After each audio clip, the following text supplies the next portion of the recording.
അഞ്ജലി ഒരു അമ്മയാവുകയാണ്. ശിവനും അഞ്ജലിക്കും അധികം വൈകാതെ തന്നെ അവരുടെ ജീവിതത്തിലേക്ക് ഒരു കുഞ്ഞുകൂടി കടന്നു വരികയാണ്.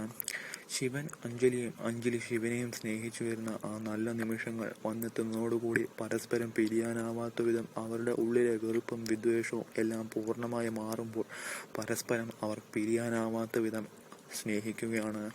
അങ്ങനെ ആ സ്നേഹത്തിന്റെ ഫലമായി അവർക്ക് ഒരു കുഞ്ഞ് ജനിക്കുകയാണ് ശിവനും അഞ്ജലിക്കും. ഈ ഒരു കാര്യം തന്നെ ദേവി അഞ്ജലിയോട് പറഞ്ഞിരുന്നു. നിങ്ങളുടെ ഇടയിലേക്ക് ഒരു കുഞ്ഞ് വന്നു കഴിഞ്ഞാൽ നിങ്ങൾക്ക് ഇപ്പോഴുള്ള ആ ദേഷ്യവും വിഷമവും സങ്കടവും എല്ലാം മാറി സന്തോഷകരമായ ഒരു ജീവിതം നിങ്ങൾക്ക് നയിക്കാൻ കഴിയുമെന്ന് പറയുകയാണ്.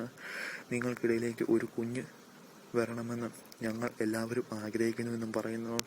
അങ്ങനെ അത് പതിയെ ശിവനും അഞ്ജലിയും തമ്മിലുള്ള വൈരാഗ്യവും വിദ്വേഷവും എല്ലാം മറന്നുകൊണ്ട് അവർ ഒന്നിക്കുന്നു.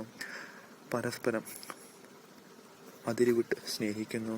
ആ സ്നേഹത്തിന്റെ ഫലമായി അഞ്ജലി ഒരു അമ്മയാവുന്നു. അഞ്ജലിക്ക് ഒരു കുഞ്ഞ് ജനിക്കാൻ പോവുകയാണ് ചെയ്യുന്നത്. പരസ്പരം പ്രണയിച്ച് വിവാഹം കഴിച്ച ഹരിയെയും അപർണയേക്കാൾ മുൻപേ തന്നെ അവർക്ക് ഒരു കുഞ്ഞ് ജനിക്കുന്നതിന് മുമ്പ് തന്നെ ശിവനും അഞ്ജലിക്കും ഒരു കുഞ്ഞ് ജനിക്കാൻ പോവുകയാണ്. അങ്ങനെ എല്ലാ പ്രതിസന്ധികളും മറികടന്ന് അവർ സന്തോഷകരമായ ഒരു ജീവിതം നയിക്ക് പോവുകയാണ്. അഞ്ജലി ശിവനെ അടുത്തറിയാൻ നോക്കിയപ്പോൾ കൂടുതൽ ഏറെ അടുക്കാൻ അഞ്ജലിക്കും, അതുപോലെ തന്നെ അഞ്ജലി ശിവൻ അടുത്തറിഞ്ഞപ്പോൾ അഞ്ജലിയിലേക്ക് കൂടുതൽ അടുക്കാൻ ശിവനും കൊതിച്ചിരുന്നു. അങ്ങനെ ആ അടുപ്പം വളർന്ന് പതിയെ വലിയ ഒരു അടുപ്പമായി മാറുകയാണ്.